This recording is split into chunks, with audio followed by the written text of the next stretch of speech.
Tonight's broadcast of Keon Sports is brought to you by SJM Services, Contracting Company. Guys, let me tell you a little bit about SJM. Had them out a few weeks ago, did a beautiful job on my fence, on my patio. They even did a little waterproofing. There's nothing this company can't do. Gonna have them out next week. We're gonna do a little deck action. Again, look them up today on Facebook. SJM, that's Samuel Jacob McKee Services. And hey, call them, 440-623-0145. Email them, info@sjmserve.com. That's SERV on the serve.com, no E. Jack Grasso and his guys will be out there. They'll give you a free estimate. And let me tell you, for the bang for your buck, nobody does it better than SJM Services. Tell them Vince McKee sent you. Our guest tonight, Frankie the Answer Edgar. Sit back, put your feet up. Up next, Frankie the Answer Edgar. Guys, welcome to the show tonight. Frankie the Answer Edgar is our guest. Multiple time champion there with the UFC. And when I say multiple time, I simply mean that he won the belt, defended it multiple times, and really is one of the best pound for pound fighters in the world to this day. So we are very excited to have him on, and without any further ado, let's get him to the hotline now. On the Keon Sports hotline now, Frankie Edgar. You guys know him, you love him, one of the most exciting fighters in UFC history. Like we said, a champion, a guy who went out there, won a belt, defended it multiple times. His fights against BJ Penn, people still talk about today. Obviously, his fights against Gray Maynard as well, we're going to talk about. Without any further ado, though, let's get him to the line right now. Frankie Edgar, how are you, sir? I'm good. How you doing? Good, very good. Before we really start too deep into this interview, I want to ask you, what has the training been like during this process, really with this whole COVID-19? Obviously, everything's a lot different for a lot of people right now, but have you had any roadblocks you've had to go through to get, back into the training and in the gym and get the stuff done that you need to get done? It's kind of unprecedented time for everybody. I had to make some adjustments. For the most part, I've been able to stay busy. Me and my teammates kind of secluded ourselves, so we were able to kind of train throughout this whole process. And, as the months went on, obviously things got more and more normalized. And, made some adjustments on some locations we had to train. But, for the most part, everything is, usual goes, Yeah, I mean, and if you don't mind me asking, where are you currently training? I'm training in Jersey. I train Nick Catone's MMA, Ricardo Almeida Brazilian Jiu-Jitsu, and with Mark Henry and those guys. Absolutely, good stuff.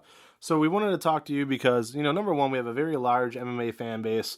I myself personally, I'm not gonna lie, I've been watching MMA since 1993, pretty much like day one, and we've had a lot of legendary fighters on the show, Ken Shamrock. The list goes on, but.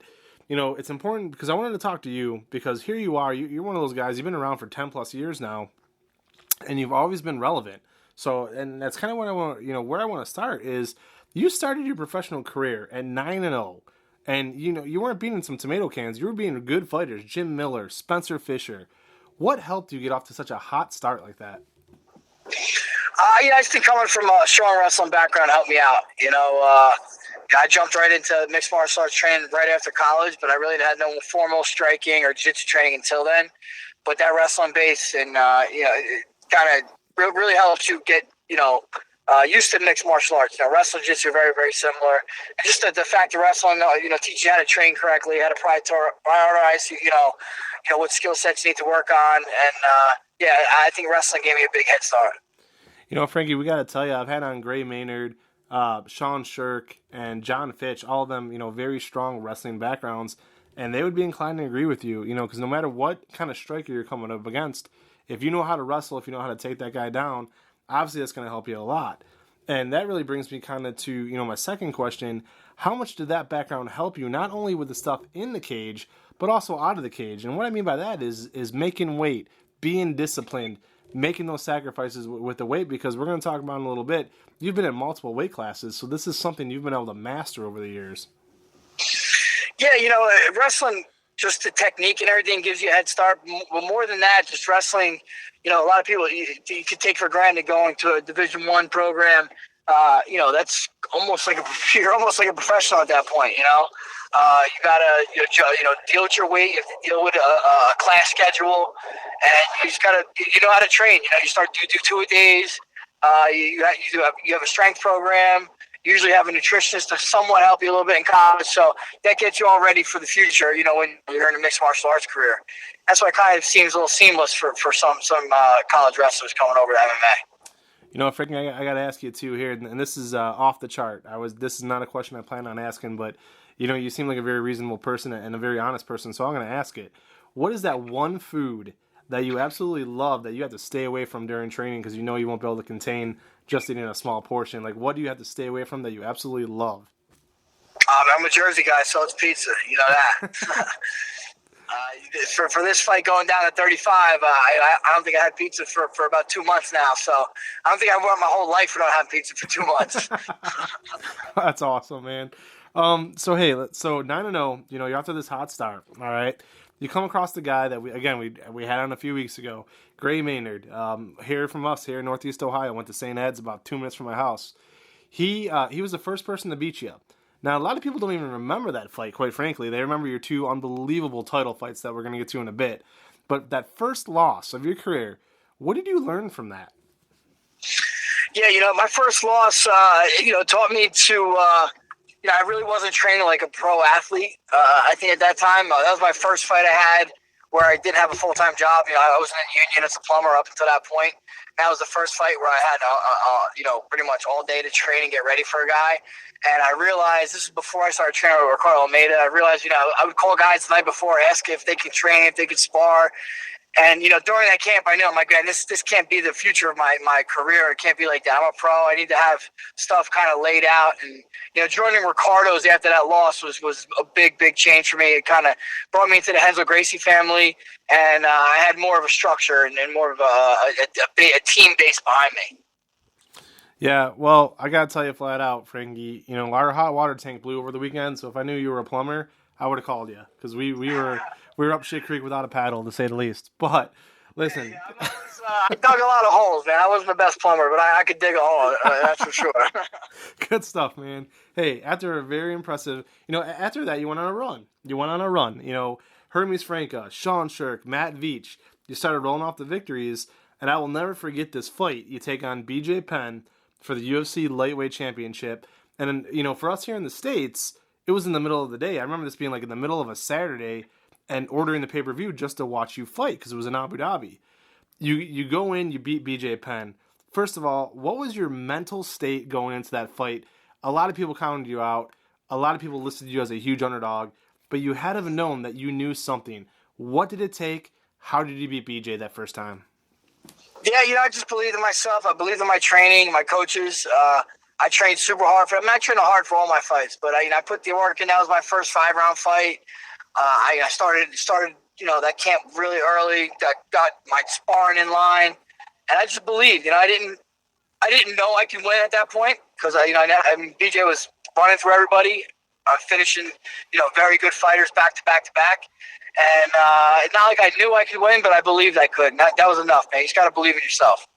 Yeah, he was at that point. The only people he was losing to was Matt Hughes and GSP. And then he actually beat Matt Hughes at one point too. So that victory was huge. Now I'm going to ask you this question here because this is something that people, true students of the game, okay, people like myself who have analyzed this for years, probably overanalyzed it. I've always said that a champion is not a champion until he defends that belt at least once. So let me ask you this: which win felt better, the win over BJ or the title defense in Boston where you absolutely dominated him? I think for me, overall, the win, winning the belt, finally, reaching that goal is something I'll never forget, and that's what people remember is the first time you get crowned champion. But kind of like a personal victory, I guess, for myself, it would have been the second one, just because I put a stamp on that win, and it wasn't a fluke. Everybody thought it was going to, go in there, and BJ didn't show up in Abu Dhabi to take care of me in Boston, and to be able to go in there and beat him in all facets of the game too. I think at one point he almost had me mounted, and at that point, if BJ ever had you mounted, it was over, and was able to reverse him and beat him everywhere in that fight. So that was a mental victory for myself. You know, in the middle of a fight with a legend like BJ Penn, do you ever kind of forget who you're in there with? Does it ever become just a body with a face and you have a game plan no matter what? I mean, at some point, I have to believe that you just kind of forget, like, hey, this guy's not a legend. I'm kicking his butt. That's the objective for all our fights. It doesn't matter who it is. I'm fighting a style. I'm fighting A, B, and C. You know what I mean? It's literally just picking an avatar in a video game. That's all it is. And you want to take your opponent out of the equation as much as possible. It's just a style. Your trilogy against Gray Maynard is seen as one of the greatest ever because of your incredible heart shown in the first round of each one of those title fights. Stuff that movies are made out of, legends are made of. I tell people, go watch Rocky and then go watch the Frankie Edgar, Gray Maynard fights because there's some pretty damn simulators there in the first rounds. What was going through your mind after the first round in each one of those fights? And did you know that once you got out of that first round, you had it? I'll be completely honest. I don't remember much either of those fights. I didn't really come the first fight, the second fight rather. I really come to until about between the third and fourth round. I remember my coach saying you only have 2 more rounds left, and I had no idea what happened to rounds 2 and 3. So you really, I guess, when I go back and watch it, you kind of remember some things. And in the third fight, I definitely came to a little bit more. I knew. Once I made it that first round, I kind of got my wits about me a little quicker, and I just felt the pattern coming. Like I started, gaining on, started landing some bigger punches, so that led up to the finish. I asked Gray Maynard the same question I'm going to ask you. Days later, weeks later, whenever it was, do you ever go back and watch that fight? Either one of those fights. Have you ever actually gone back and watched it? I'm not really big to go back and watch any of my fights, I'll be honest with you. So I haven't watched any of my fights in quite some time. Okay. Hey, I love honesty, man. That's what we're all about here. Now, a lot of fight fans, though, including myself, and listen, man, I'm a journalist first. I get that. But I'm also a fight fan. I've been watching this stuff 20-plus years. You are one of my favorites. I'll flat out say it on the record. And, a lot of fight fans, including myself, thought that you did enough both times against Benson Henderson to get that decision. How hard is it, when you train, you diet, you do everything you're supposed to do, and it goes to the judges in a decision that close both times? How do you mentally get past something like that? It's tough. It is. It's disheartening, especially I pour my heart and soul into every performance I do, training, fighting, everything. I really want to win for myself, for my team, and but that's the breaks, man. Life isn't fair, and it is. Those fights were close. I thought I won them too, and I hear that a lot from fans. But that's the way it goes. If you sit and dwell on that stuff, you'll never get past it. So you can't feel sorry for yourself. You kind of have to amnesia, go back in there and fight again. This next question is a little bit long-winded, so I apologize. But hey, I'm Italian, so I like to talk. What can I say? Perfect. Yeah. You have fought some of the biggest names in MMA history, such as Jose Aldo, BJ Penn, Uriah Faber, and Max Holloway, just to name a few. How important is that to your legacy to know that you have never ducked a fight with anybody and you've been in there with the biggest names in the game? I'm realizing legacy is something that's kind of just made up. It's and legacy is something you think about. I think is more for when you're done, not in the process of your legacy, I guess, in quotations. But I think I just for myself. I want to fight the best for myself, and it's not so much because I have a resume and I can tell people who I fought, this and that. I think it's just when you go to bed at night and you didn't turn down anybody, that's a victory in itself. Who is the toughest opponent of your entire career? That's tough to say. I fought so many good guys. I guess you could just say through stages of my career. But Jim Miller was, I fought him in the local circuit in New Jersey. That was a hell of a fight. He kicked a piece of my ear off my head. And then Jose Aldo, he's just one of the most athletic guys you could fight. And Benson Henderson too. And then Max Holloway. He's a complete package. Very big, tall, long, rangy guy. So those guys are all in the mix. Do you watch it? Watch those fights? I mean, no, like fighting in general. I mean, a lot of... See, I always thought that every UFC fighter, Bellator fighter, watched every single pay-per-view, watched every single fight night, watched it all. But I've been told recently by a few of my guests that they don't, which I find kind of shocking. So I'm asking you, are you a fan of this when you're not in the cage? I am, man, absolutely. Especially when we had the little hiatus with no sports whatsoever. Yeah. I found myself watching the whole UFC card from prelims to the end. Once we get fights every weekend, maybe I'll save it for the main card. But no, I do watch it. My buddies all come by, and sometimes I'm falling asleep before it's all said and done. But I'm always doing it in for the most part. You got any kids, Frankie? Do I what? Do you have any kids? I do. I have 3 kids. See, okay, so you're allowed to fall asleep before midnight. I'll allow it. Yeah. Midnight's not bad. Some of these fights go to 1 a.m., man. It's tough. Hey, I have to write about them. So, a lot of times these get done at 1 a.m. I don't even turn in that article to my editor till probably 2:30. So, That's true. No doubt. So, look, man, you don't duck anybody. And again, that's what everybody loves about you is you go out there and you fight everybody in front of you. So, obviously, right now the weight classes are way off. I know you've already dropped down, and McGregor switches it every 2 weeks. McGregor fights in a different weight class. But if that fight with Conor McGregor ever presented itself again, would you do it? Yeah, every time it comes around, every time the opportunity comes around, obviously I throw my name in the hat. Conor is one of those, lifetime athletes, or generational athletes that, he only comes around so often. So, I would definitely love to have him on my resume, like we talked about before. Just again, for myself, to say I fought one of the most popular fighters of my generation, especially since the fact that we became so close several times. It's kind of a shame that it never materialized. 2 questions left for you, as I know you're in training. I don't want to take up a ton of your time, but I do thank you. You're now fighting at bantamweight, and you have Pedro Munoz coming up at UFC 252.